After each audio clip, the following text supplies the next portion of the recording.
મકાનો બનાવવાનું કામ છે. કોઈ વ્યક્તિને જો ઓછી જગ્યામાં સારું એવું મકાન બનાવવું હોય તો તે લોકો મારી પાસે મદદ મેળવવા આવે છે અને હું તેમને સારી રીતે સારી રીતે ઘર બનાવવાના પ્લાન આપું છું. એવી જ રીતે હું એક આર્કિટેક્ચરની ભૂમિકા ભજવું છું અને મને ગર્વ છે કે હું મારા ભણતરના કારણે હું તેમને મદદરૂપ થાઉં છું.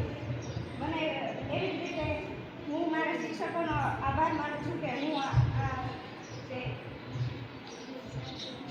મને મારા માતા પિતાને મારી ઉપર ખૂબ જ ગર્વ છે અને મારા શિક્ષકોને પણ મારી ઉપર ખૂબ જ ગર્વ છે અને હું એમનો આભાર માનું છું. નમસ્તે, હું છું એક સિવિલ એન્જિનિયર જેનું નામ તમે સાંભળ્યું જ હશે. હું લોકોને મકાન કે સંસ્થા બનાવવા માટે નકશો બનાવી આપું છું અને ઓછી જમીનમાં સારું એવું મકાન બનાવી આપું છું. હું જે કાંઈ પણ છું તે મારા ગુરુના લીધે છું. તે માટે આજના દિવસે હું મારા માતા પિતા તથા શિક્ષક એટલે કે ગુરુનો આભાર વ્યક્ત કરું છું.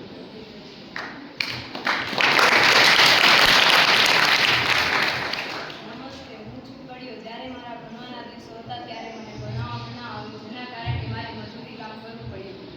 આજે આ બંને એન્જિનિયરોને જોતા મને એમ થાય છે કે જો હું ભણી હોત તો હું પણ આગળ વધી અને આ બંને એન્જિનિયરોની જેમ લોકોને મકાન બનાવવા માટેના પ્લાન આપ્યો હતા.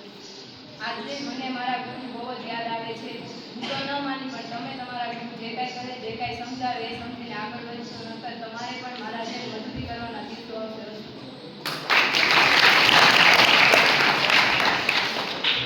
નમસ્કાર, તમે મારા પેરેન્ટ્સ પરથી તો મને ઓળખતા જ હશો. હું શું કર્યો મારે જ્યારે અભ્યાસ કરવાનું હતું ત્યારે મારું ધ્યાન અભ્યાસમાં રહેતું નહોતું. સર અને મેડમ પણ અમારી જોડે અભ્યાસ કરતા હતા.